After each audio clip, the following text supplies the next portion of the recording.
Assalamualaikum warahmatullahi wabarakatuh. Nama saya Naura Nazifa Iksan dengan NRP 22-2020-137. Dalam video ini, saya akan menjelaskan tentang teknologi survei yang digunakan di pekerjaan teknik sipil, yaitu teodolit. Teodolit adalah salah satu alat ukur tanah yang digunakan untuk pengukuran sudut, yaitu sudut horizontal dan vertikal, yang berperan dalam menentukan jarak mendatar dan jarak tegak dua buah titik lapangan. Juga berfungsi untuk membantu pengukuran kontur tanah pada wilayah tertentu. Alat ini mempunyai beberapa kelebihan, diantaranya dapat digunakan untuk memetakan suatu wilayah dengan cepat. Produk dari pengukuran wilayah menggunakan teodolit ini, salah satunya adalah peta situasi dan peta kontur tanah. Teodolit ini juga bisa digunakan untuk pengukuran bendungan, sungai, tebing, jalan, dan setting out bangunan. Lantas, apa saja bagian dan fungsi dari teodolit?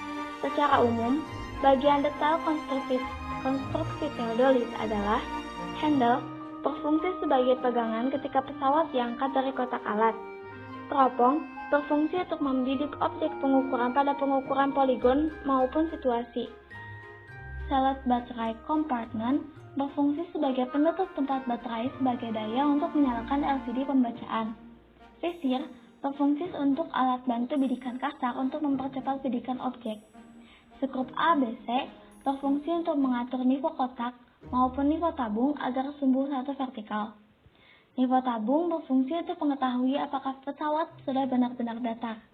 Nivou kotak berfungsi untuk mengetahui posisi pesawat benar-benar datar. LCD pembacaan berfungsi sebagai monitor untuk pembacaan hasil pengukuran.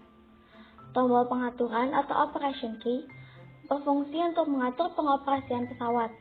Lensa okuler berfungsi untuk mengamati objek bidik dan mengamati bacaan benang pada rambu ukur.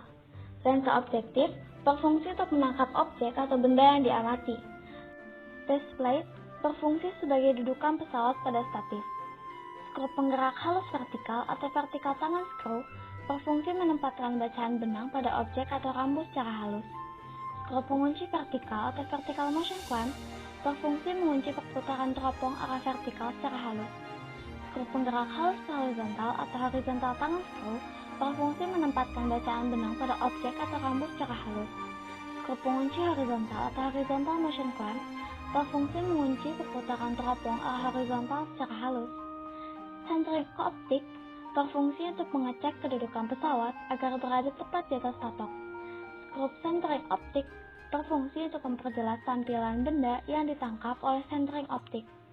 Skrup pengatur ketajaman benang berfungsi untuk memperjelas benang pada lensa, yaitu benang atas, benang tengah, dan benang bawah. Skrup pengatur fokus teropong berfungsi untuk memperjelas objek yang dibidik. Berikut ini merupakan bagian-bagian dari LCD dan tombol fungsi pesawat teodolit, beserta keterangannya.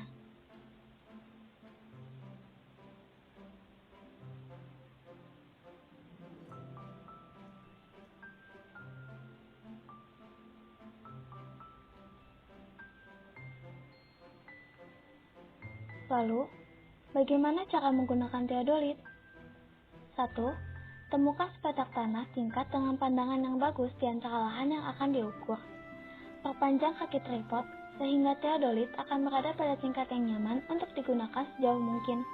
Kebanyakan tripod teodolit akan memiliki mekanisme yang akan mengunci mereka ketika mereka sampai pemisahan dan ekstensi maksimum, dan tempelkan ujung kaki ke tanah. Sesuaikan 3 skrup pengatur di dasar teodolit sehingga rata. Tingkat skrup yang dipasang pada teodolit akan memberikan gambaran bidang yang sejajar. Jajarkan tingkat panjang dengan 2 dari 3 skrup dan atur ulang dengan kedua skrup tersebut untuk mencapai tingkat yang lebih akurat pada sumbu tersebut. Kemudian, putar teodolit 90 derajat pada alasnya dan sesuaikan lagi menggunakan skrup ketiga. Lepaskan 2 klem pengatur horizontal. Biasanya knop besar di kedua sisi teodolit sedikit diimbangi secara vertikal. Sejajarkan bagian atas teodolit dengan tanda cincin di antara kedua sisi yang terhubung ke klem horizontal, kemudian kunci klem atas. Buka penutup lensa di sisi teodolit dan lihat melalui lensa mata kecil, Anda akan melihat 3 skala, penyesuaian horizontal, vertikal, dan halus. Gunakan tombol penyesuaian di bagian atas teodolit untuk menyesuaikan tanda dengan 0 menit dan 0 detik dari busur. Gunakan tombol penyesuaian horizontal atas untuk menyelaraskan garis tunggal yang Anda lihat dalam ruang lingkup di bagian bawah skala horizontal tepat di antara garis ganda yang duduk di bawah angka 0. Buat garis referensi dengan menyusun teodolit secara horizontal dengan tinggi dalam tampilan yang mudah. Buka kunci klem bawah untuk membuat rotasi ini. Luruskan pandangan dengan tenggara dan kunci klem bawah lagi. Pengukuran horizontal akan tetap 0. Mulai sekarang, hanya kendurkan klem atas untuk membuat penyesuaian horizontal. Pengukuran menggunakan teodolit. Buka kunci penjepit horizontal atas dan putar teodolit hingga panah di tempat yang kasar dan terbaris dengan titik yang ingin Anda ukur, lalu kunci klem. Gunakan adjustor horizontal atas, bukan klem, untuk menyelaraskan objek antara dua lampu vertikal dalam penglihatan. Lihatlah melalui lensa mata kecil dan gunakan tombol penyesuaian halus untuk mendapatkan garis horizontal tepat dengan objek Anda. Derajat dari referensi Anda diukur pada skala derajat horizontal, menit dan detik pada skala penyesuaian halus. Buka kunci penjepit vertikal dan lihat melalui penglihatan sambil memindahkan teodolit naik turun untuk menemukan titik yang tepat secara vertikal pada objek Anda yang ingin Anda ukur. Kunci klem dan gunakan tombol penyesuaian vertikal halus untuk mendapatkan perbaikan tepat pada titik yang Anda pilih. Kemudian, lihat melalui eyepieces kecil dan baca derajat, menit, dan detik dari skala vertikal dan skala penyesuaian halus seperti yang Anda lakukan untuk skala horizontal. Jika objek Anda tinggi, Anda harus melakukan penyesuaian horizontal kasar terlebih dahulu, lalu lakukan pengukuran vertikal, kemudian sesuaikan untuk pengukuran horizontal akhir. Kedua koordinat ini memberikan sudut yang tepat antara referensi Anda dan titik minat Anda, tetapi Anda juga dapat mengukur sudut antara dua titik dengan membandingkan dua pengukuran mereka atau dengan menetapkan titik pertama sebagai referensi. Apa saja dari jenis teodolit? Selain teodolit analog dan teodolit digital, menurut prinsip kerjanya, teodolit bisa dikelompokkan menjadi 3 jenis, antara lain repeating teodolit yang bekerja dengan melakukan pengulangan sudut terhadap skala graduasi. Hasil pengukuran yang ditampilkan merupakan rata-rata dari pembagian terhadap jumlah sudut bacaan yang ditangkapnya. Teodolit ini biasanya digunakan di area yang tidak stabil atau terbatas. Lalu, ada direction teodolit. Cara kerja direction teodolit adalah dengan memanfaatkan bentuk lingkaran untuk menentukan besar suatu sudut.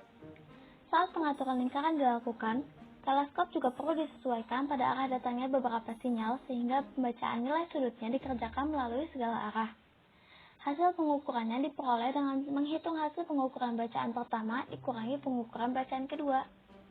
Terakhir, ada vernier transfer teodolit yang ditanami dengan teleskop yang memungkinkan bidikannya bisa berbalik kembali sehingga penghitungan besaran sudutnya pun dilakukan sebanyak 2 kali berturut-turut. Oleh sebab itu, vernier transfer teodolit dipercaya mampu menghasilkan pembacaan sudut yang minim kesalahan. Sayangnya, jenis teodolit ini tidak dilengkapi skala pembesaran dan pengukuran di mikrometer. Karena bobotnya cukup ringan dan mudah dipindahkan, vernier transfer teodolit sering diaplikasikan di lokasi proyek pembangunan. Teodolit ini juga tersedia dalam 2 tipe, yaitu teodolit yang bisa membaca sudut horizontal dan sudut vertikal, serta teodolit yang hanya mampu menghitung sudut horizontalnya saja. Jika ditinjau dari konstruksinya, teodolit bisa dibedakan menjadi 2 macam, yaitu teodolit reiterasi, yaitu teodolit yang didukung oleh skala mendatar yang menjadi satu dengan klep, sehingga bacaan skala mendatarnya tidak bisa diatur. Lalu, ada teodolit repetisi. Teodolit yang disokong oleh lingkaran mendatar yang bisa diatur-atur mengelilingi sumbu tegak sehingga bacaan lingkaran 0 derajatnya dapat ditentukan ke arah yang diinginkan.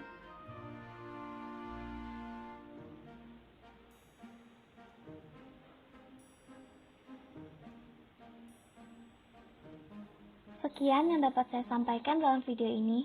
Mohon maaf apabila terdapat kesalahan. Terima kasih. Wassalamualaikum warahmatullahi wabarakatuh.